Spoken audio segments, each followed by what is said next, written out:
Olá pessoal, Luciano Matias, criador do Liberdade em Cripto e Web3.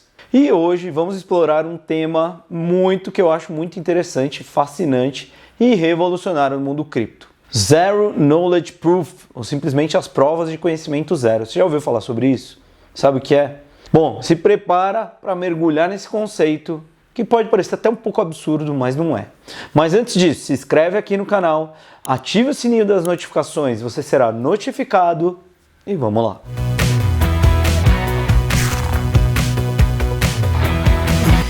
Bom, vamos lá. O que são provas de conhecimento zero? Mas conhecimento zero, como eu vou conhecer alguma coisa se eu não tenho conhecimento daquilo? Imagine que você tem um segredo e quer provar para alguém que você sabe esse segredo, sem dizer qual é o segredo.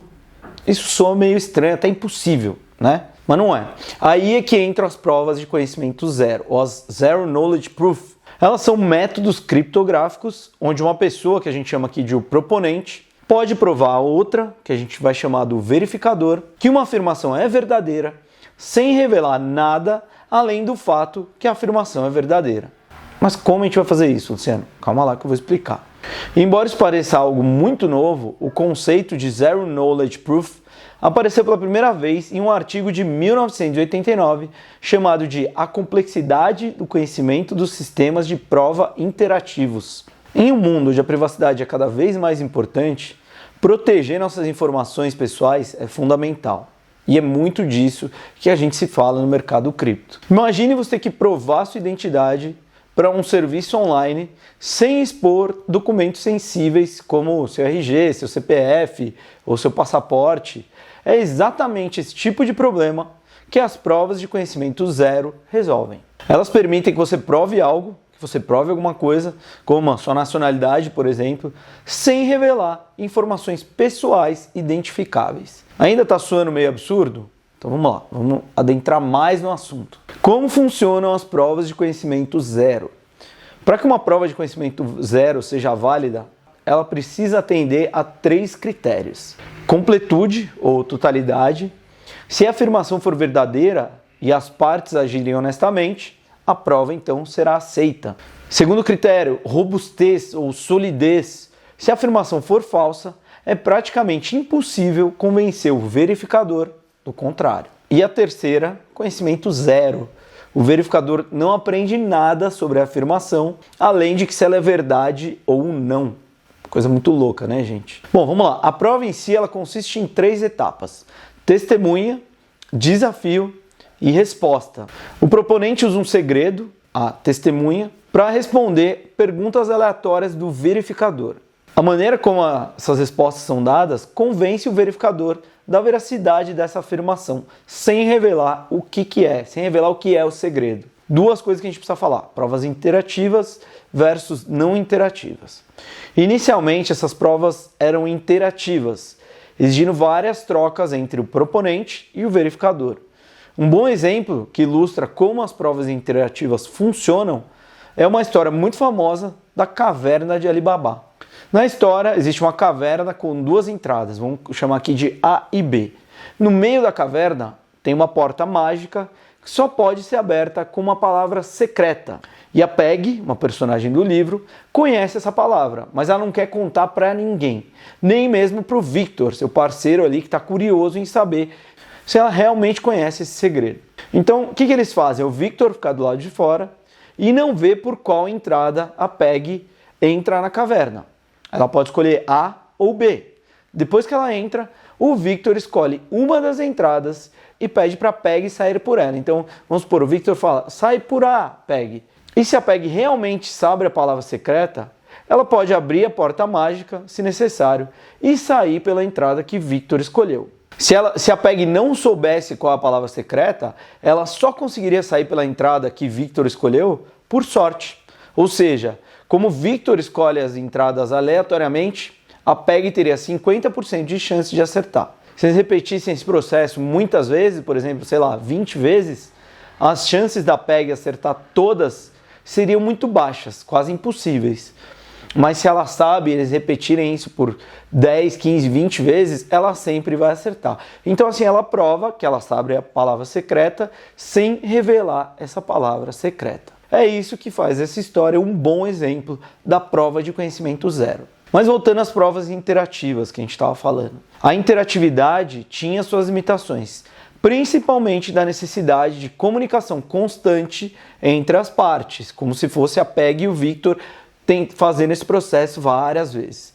Para superar isso, surgiram o que eles chamam de provas de conhecimento zero não interativas.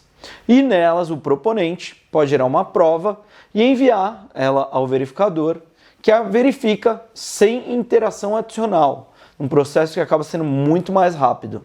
Esse avanço tornou as provas de conhecimento zero mais práticas e amplamente aplicáveis. Elas podem ser aplicadas de uma forma mais ampla. Legal, Luciano, entendi, mas o que isso tem a ver com cripto? A gente tem dois tipos de Zero Knowledge Proofs, de provas de conhecimento zero. Um delas é o ZK Snarks e o outro é o ZK Starks. Calma, não é o Tony Stark que a gente está falando aqui. Essas tecnologias podem parecer muito complexas, mas são fundamentais para a segurança e a privacidade na internet. ZK Snark significa argumento conciso e não interativo de conhecimento em Zero Knowledge. Parece complicado, né? Vamos tentar quebrar em partes aqui. Conhecimento zero. A pessoa que verifica só sabe que você realmente conhece a senha, sem aprender qual é.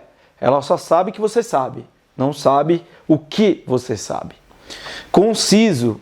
A prova criada é pequena e fácil de verificar, economizando tempo e recursos. Ela não é uma prova muito complicada de se verificar para você saber se aquilo é verdade. Não interativo. O processo é direto.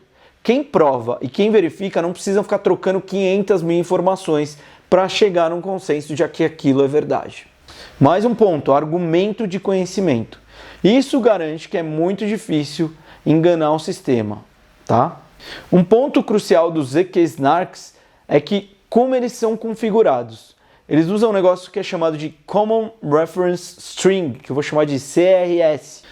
Que é uma série, deixa de ser uma série de informações públicas. Se essas informações não forem geradas corretamente, pode acontecer fraude. Por isso, várias pessoas ajudam a criar os CRS de maneira segura, num processo que é chamado de Multi-Party Computation, MPC, que aqui já começa a ficar um pouco mais complicado. Já as ZK Starks, repito, não tem nada a ver com o Tony Stark, são como uma versão aprimorada e melhorada dos ZK Snarks. Stark significa argumento de conhecimento transparente e escalável em Zero Knowledge. Eles se destacam por dois aspectos que eu vou contar aqui para vocês. Eles são escaláveis. São mais rápidos que os Snarks, especialmente quando tem muitos dados envolvidos naquela transação. 2, eles são transparentes. Eles não dependem de um CRS, que eu comentei agora há pouco, criado por um grupo específico, o que o torna eles muito mais seguros contra manipulações desse grupo. Os ZK Starks criam provas maiores do que os ZK Snarks, o que às vezes pode tornar a verificação um pouco mais lenta, mas mais segura. Tá, Luciano, legal. Então, me dá um exemplo de uma aplicação prática de prova de conhecimento zero, da Zero Knowledge Proof. Então, vamos lá. Alguns exemplos vou falar aqui. Pagamentos anônimos. Por exemplo, os cartões de crédito são visíveis para as partes, incluindo bancos e autoridades. As criptomoedas oferecem transações privadas, mas são visíveis nos Block Explorers, nos exploradores de blocos. Então, se sua carteira é pública, outra carteira é pública, você consegue ver de onde foi para onde foi. Privacy Coins, como o Zcash, por exemplo, e a Monero, que ocultam detalhes das transações. Os Zero Knowledge Proofs permitem validar transações sem acessar dados dessa transação.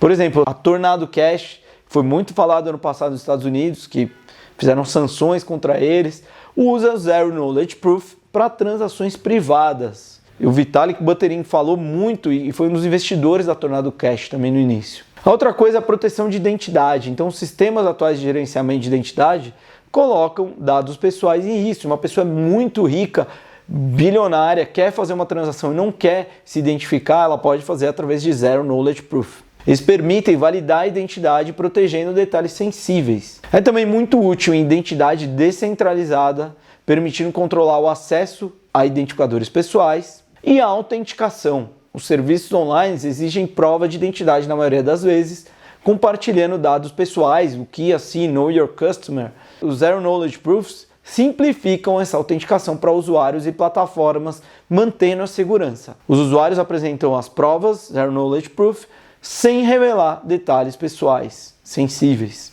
Eles também podem melhorar designs em blockchain, externalizar cálculos mantendo resultados verificáveis, são importantes para melhorar a velocidade de processamento nas blockchains, entre muitas outras aplicações. Esse é um tema que está só começando, é uma narrativa muito forte no mercado cripto e vale a pena ficar de olho nela. Esses pontos só destacam como as provas de conhecimento zero estão transformando a privacidade e a segurança em diversas aplicações.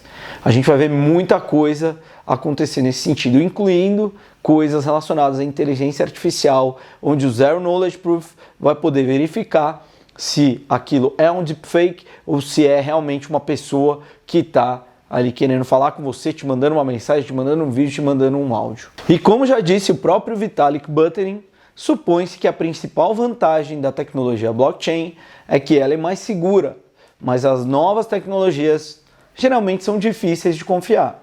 Esse paradoxo não pode ser evitado. Obrigado, pessoal. Até a próxima.